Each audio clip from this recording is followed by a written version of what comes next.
नमस्कार मंडळी. आज 21 सप्टेंबर. आज सर्व पितृ अमावस्या. आजचा दिवस तुम्हा सर्वांना सुखी जावो आणि मन प्रसन्न राहावं. आजच्या ठरलं तर मगच्या भागात कल्पनाताई अश्विनचा विचार करत असते. सगळ्यांना बोलतोय तेवढ्यात सायली कपडे ठेवायसाठी येते. सायलीचं लक्ष जातं की कल्पनाताईचं तिच्याकडे लक्ष नाहीये. तेव्हा ती म्हणते, अहो आई, काय झालं? काही नाही. नाही, तुमचे डोळे सांगत आहे काहीतरी नक्कीच झालंय. अगं, मी अश्विनचा विचार करते की अश्विन असा कसा वागू शकतो. इतका हुशार मुलगा, सगळ्यांवर प्रेम करणारा, पण तन्वीच्या नादाला लागून तो चुकीचा वागतोय. तन्वी त्याची बायको असली म्हणून काय झालं ग? त्याला तिची चुका दिसत नाही का?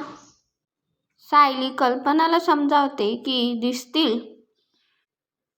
त्यांना हे लवकरच कळेल की आपण त्यांना काय समजावायचा प्रयत्न करत होतो. पण तोपर्यंत मी माझे अश्रू कसे थांबवू ग सायली? हे सगळं माझ्यामुळेच होतंय. मीच अश्विनचं आणि तन्वीचं लग्न लावून दिलं.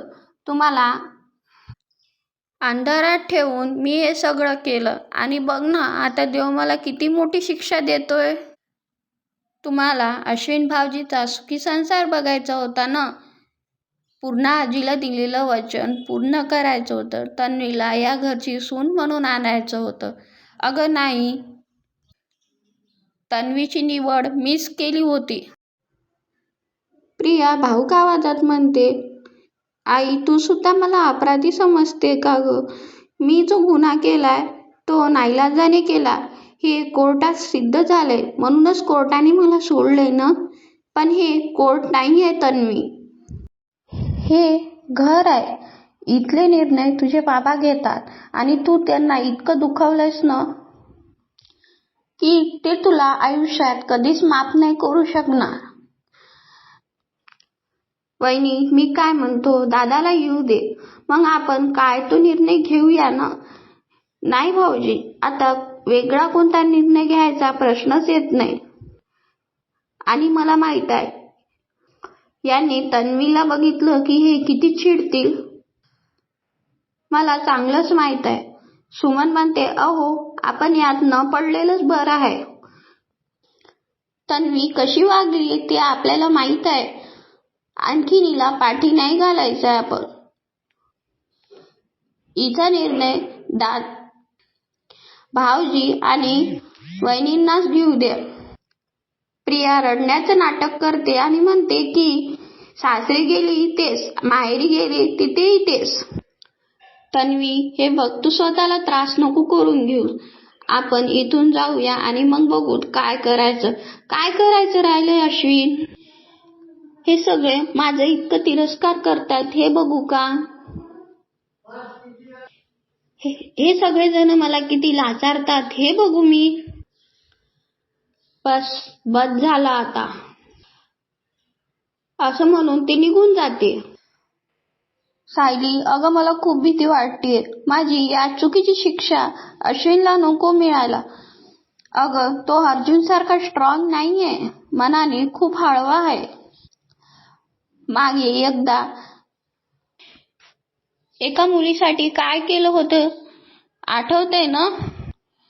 आणि त्याला ज्या दिवशी कळलं की त्याची बायको कशी आहे तेव्हा तो फार बुडबुडून जाईल आणि त्याला सुद्धा मीच कारणीभूत असेल. आई, अहो, ज्या दिवशी अश्विन भाऊजींना हे सगळं कळेल त्या दिवशी ते एकटे नसतील. आपण सगळे त्यांच्या सोबत असू.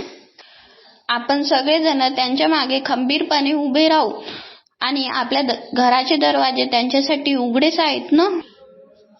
ते जेव्हा परत येतील तेव्हा आपण सगळे त्यांच्या सोबत आहोत. मग त्यांना एकटं का वाटेल आणि ते खचून का जातील? सायली, तू जेव्हा समजावतेस ना तेव्हा खूप होणारच आहे आई. आणि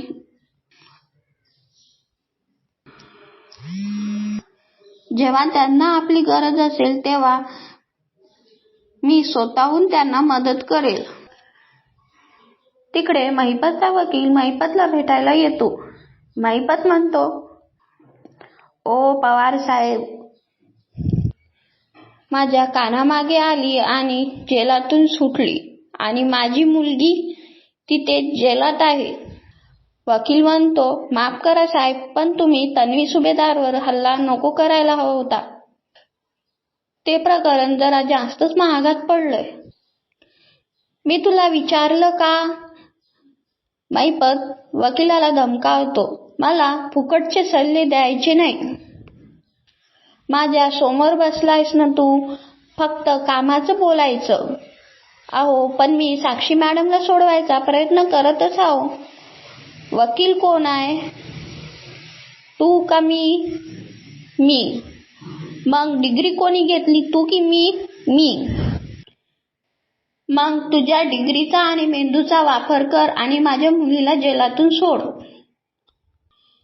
ती प्रिया तिचा मेंदूचा वापर करून जेलातून सोडली, मग तुला तुझ्या मेंदूचा वापर करून माझ्या मुलीला जेलातून काढता येत नाही का? मी काहीतरी करतो. काहीतरी काय? काम कर. माझी लेक म्हातारी झाल्यावर जेलामध्ये लवकरात लवकर मार्ग शोध आणि तिला सोडव. नाही तर तुला माहित आहे मी काय काम करतो. ते काम मला नको करा लावूस.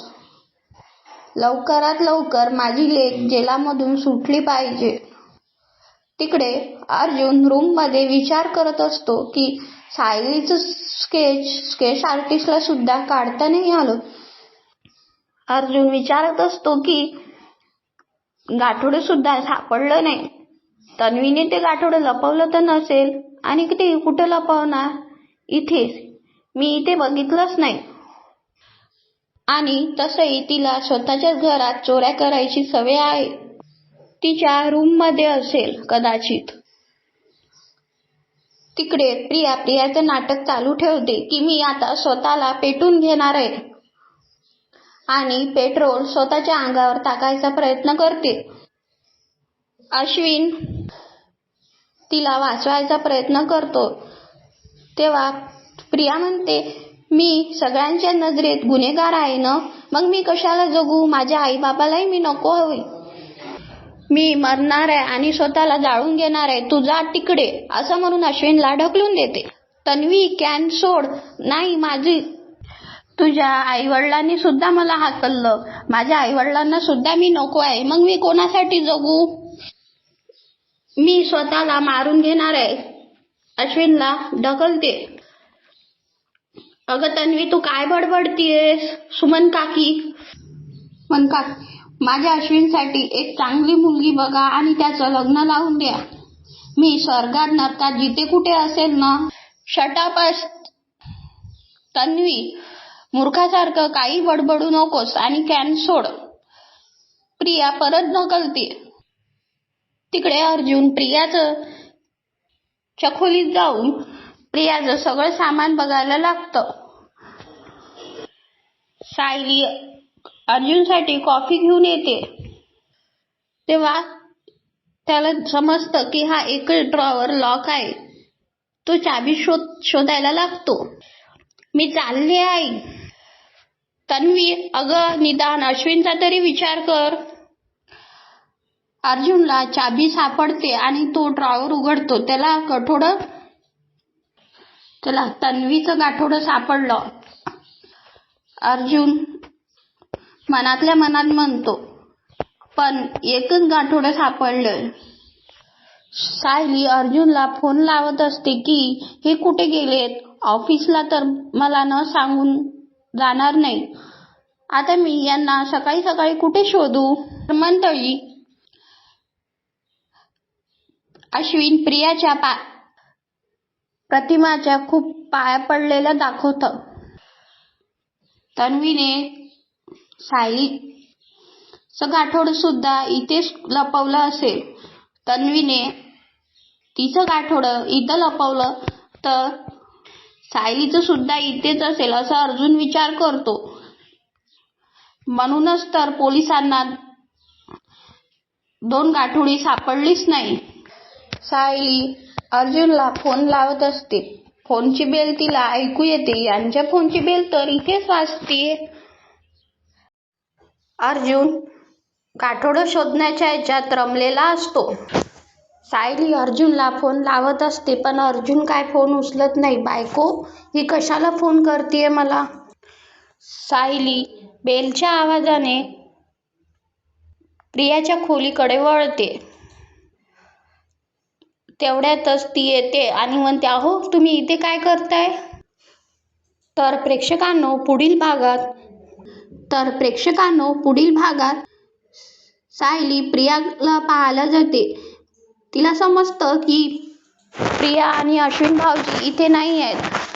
ती विचार करते की प्रिया तिच्या माहेरी तर नसेल गेली. अर्जुन त्याच्या ऑफिसची तयारी करत असताना सायली जवळ येऊन म्हणते की अश्विन भाऊजी आणि प्रिया दिसत नाहीये. ते कुठे जाणार आहेत. रविराज काकाकडे. चला आपण जाऊयात त्यांच्याकडे. प्रिया म्हणते की मी मरणार आहे. प्रतिमाला तिच्या भूतकाळाचा खूप त्रास होत असतो. घ्या तिला आत लवकर, असं प्रतिमा म्हणते. व्हिडिओ आवडला असेल तर लाईक करा आणि सबस्क्राईब करा.